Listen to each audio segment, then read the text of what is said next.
नमस्कार, आदाब दोस्तों। साथियों, आज फिर से हम लोग उपस्थित हुए हैं आप लोगों के समक्ष कुछ खास मुद्दे पर डिस्कस करने के लिए।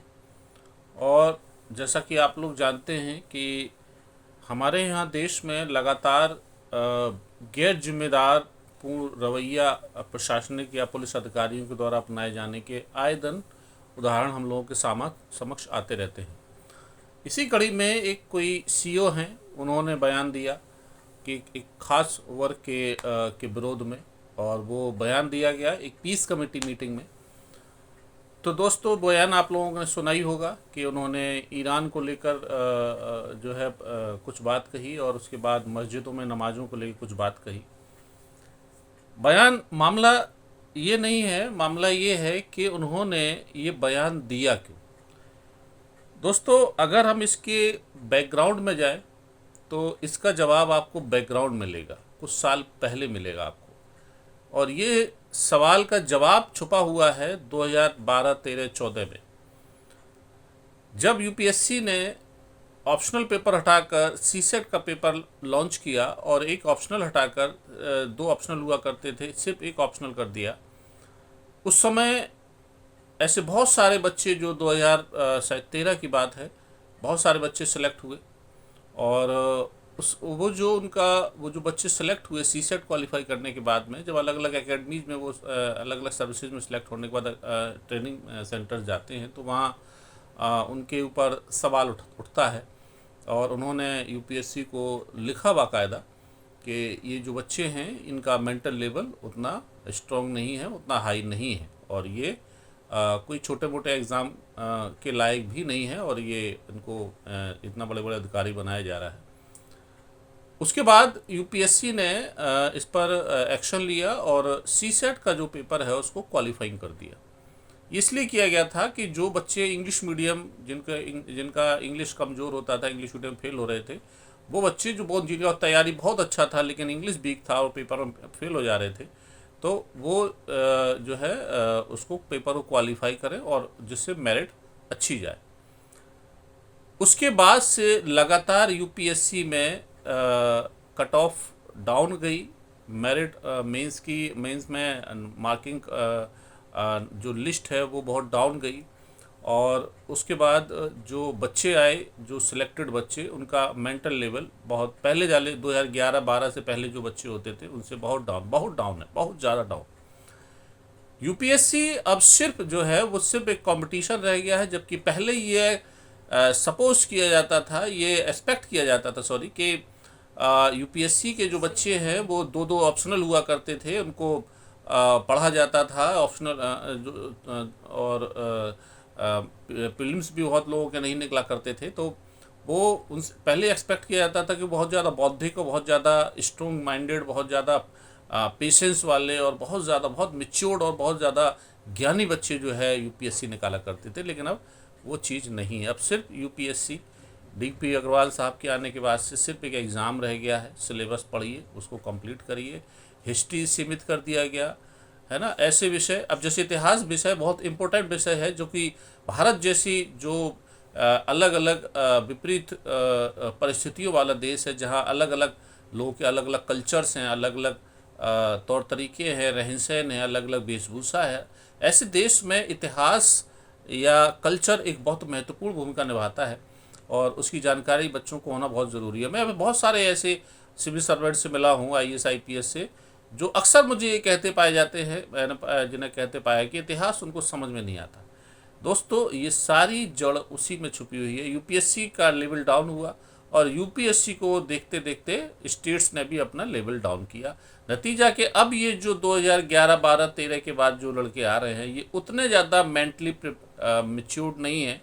और इसके अलावा भी ऐसे व्यवहारिक तौर पर आप बहुत सारे ऐसे आप देखेंगे कि उसमें रैंकिंग में भी जो है बदलाव किया गया, लेकिन फिर भी मेच्योरिटी आने में टाइम लगता है। जैसे पहले जो आईपीएस बनते थे वो डायरेक्ट सहायक पुलिस अधीक्षक बनाए जाते थे, लेकिन अब उनको जो है 1 स्टार, 2 स्टार, 3 स्टार ऐसे करके बढ़ा बढ़ा के उनको जो है मेच्योर करने के लिए ये सब व्यवस्था किया गया। और उस समय उदाहरण दिया गया था कि ये पूरी दुनिया में इसी तरीके से कंपटीशन होता है और भारत में सिस्टम अलग है। ये मैं तब भी उसको गलत मानता था, आज भी गलत मानता हूँ। और ये जो बच्चे हैं, मैं अकेला नहीं बोल रहा हूँ इसको, कई डीजीपी बोल चुके हैं, कई आईएएस रिटायर्ड आईएएस बोल चुके हैं इसको, बहुत सारे लोगों ने इसको, बौद्धिक लोगों ने भी माना है, बहुत लोगों ने रोक टोक भी किया है कि इन बच्चे जो आ रहे हैं ये उतना ज़्यादा मिच्योर नहीं जैसे पहले ज़माने में हुआ करते थे 2011-12 से पहले। तो दोस्तों, ये जो बयान आ रहे हैं उल्टे सीधे, बगैर इस देश की व्यवस्था को जाने समझे बगैर, इस देश में बाकायदा कॉन्स्टिट्यूशन पढ़ाया जाता है, सिस्टम पढ़ाया जाता है बच्चों को, लेकिन वो सिर्फ रटते हैं, उसको समझने का प्रयास नहीं करते, या वो भूल जाते हैं कि वो जितने बड़े जिम्मेदार पद पर बैठे हुए हैं उनकी जिम्मेदारियां बहुत बड़ी हैं और वो सबके प्रति उनका व्यवहार एक जैसा होना चाहिए, जैसा कि कानून बताता है कि वो सबके लिए बराबर है। संविधान कहता है कि हर व्यक्ति, सबके अपने राइट्स हैं, बाकायदा राइट्स का। और सबसे बड़ी चीज़ कि अगर हम संविधान को समझे, जो बार बार सवाल उठाते लोग, हम भारत के लोग, be the people of India, ये सारा रहस्य इसमें छुपा हुआ है। तो ये समय समय पर जो सवाल उठते रहते हैं और इस तरह के जो अति उत्साही जो बच्चे होते हैं जो उल्टे सीधे बयान देते हैं, ये बहुत ही गलत है और ऐसा नहीं होना चाहिए। अगर आप उतने सक्षम नहीं हैं, आप कानून व्यवस्था को नहीं संभाल सकते हैं, प्रशासनिक व्यवस्था समझ में नहीं आ रही है ना, तो आप रिज़ाइन दे दीजिए, आप दूसरे सेक्टर में चले जाइए, आप उस पोस्ट पर, या आप ट्रांसफ़र ले लीजिए ऐसी जगह जहाँ छोटा शहर है, कम लोग हैं, या व्यवस्था आपको संभालनी, या इस तरह के ऑप्शन आप तलाशिए। लेकिन आप उल्टे सीधे बयान दे के ये साबित ना करें लोगों के सामने कि आप बौद्धिक रूप से अक्षम हैं और आप जो है सामान्य कानून व्यवस्था या अपनी ड्यूटी परफॉर्म करने में सक्षम नहीं है। क्योंकि इससे यही पता चलता है, क्योंकि हमारा एक प्रशासनिक अधिकारी का या पुलिस अधिकारी के लिए कोई बंदिश नहीं होती, मतलब वो किसी बंदिश नहीं लगा सकता है। अगर वो कंट्रोल नहीं कर पा रहा है कानून व्यवस्था, तो फिर आपकी काबिलियत पे सीधे सीधे सवाल उठता है, और उसको आप नेगलेक्ट करने के लिए पब्लिक पे को कंट्रोल करना शुरू कर देंगे, है ना। तो ये कहीं से भी सही नहीं है। पब्लिक डेमोक्रेटिक सिस्टम है, पब्लिक के राइट्स हैं, पब्लिक को आप कंट्रोल नहीं कर सकते हैं।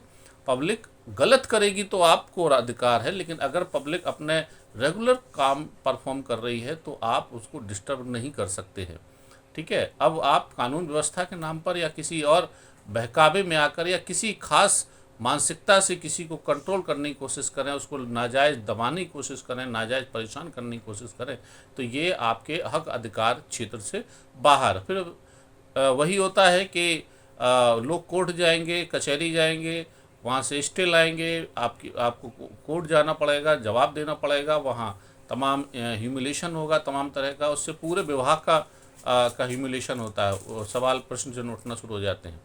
इसलिए जो सुने हुए बच्चे हैं वो बयान कोई भी देने से पहले सब सोचें समझें, तभी उसके बाद अपनी बात जो है पब्लिक डोमेन में आने दें, क्योंकि इसका बहुत बड़ा फ़र्क पड़ता है। एक सिस्टम जो होता है उसके प्रति पब्लिक का ट्रस्ट कम होता है, और ये ट्रस्ट कभी नहीं ख़त्म होना चाहिए, क्योंकि संविधान पर सभी को विश्वास है। संविधान पर जो लोग विश्वास कर रहे हैं, तो विश्वास करने का मतलब ये नहीं कि आप उसको सिस्टमेटिक तरीके से उसको जो है दबाने का प्रयास करिए, ये गलत तरीका है, धारणा है। सब लोग समान है संविधान की नज़र में, सबके पास राइट्स हैं, कोर्ट कचहरी बाकायदा मौजूद है इस देश में, चल रहे हैं, और सबके राइट्स को वो देख रहे हैं, वॉच कर रहे हैं, सबको न्याय मिल रहा है। इसलिए आप किसी प्रकार का ऐसा बयान ना दें जिससे आपका नौकरी करना बाद में जो है आपको डिपार्टमेंटली दिक्कत क्रिएट करे, है ना। तो ये सारी चीज़ें समझें। ये नए बच्चे जो सिलेक्ट हो रहे हैं और जो बन चुके हैं, सिलेक्ट हो चुके हैं, उन सब के लिए, वो कोई भी हो, आईएएस आईपीएस कोई भी हो, लेकिन मैं देख रहा हूँ कि लगातार इस तरह के ट्रेंड चल रहा है। जैसे ये घटना हुई संभल में, फिर मेरठ से भी एक बयान आया, उससे पहले एक शामली से बहुत पहले एक बयान आए थे, बहुत तरह के बयान हैं। तो ये आपकी किसी कोई धर्म या जाति को लेकर आप कोई खास मानसिकता रखते हो, ये मानसिकता नहीं होनी चाहिए। इतना मैच्योरिटी आपके अंदर होना चाहिए। आपकी नज़र में सब लोग इक्वल हैं, सब बराबर हैं, सबके लिए संविधान में बराबर राइट्स हैं, सब बराबर है, इक्वल हैं, उनको उसी नज़र से आपको देखना है। बस यही मुझे कहना था। थैंक यू वेरी मच, धन्यवाद, फिर मिलते हैं। जय हिंद।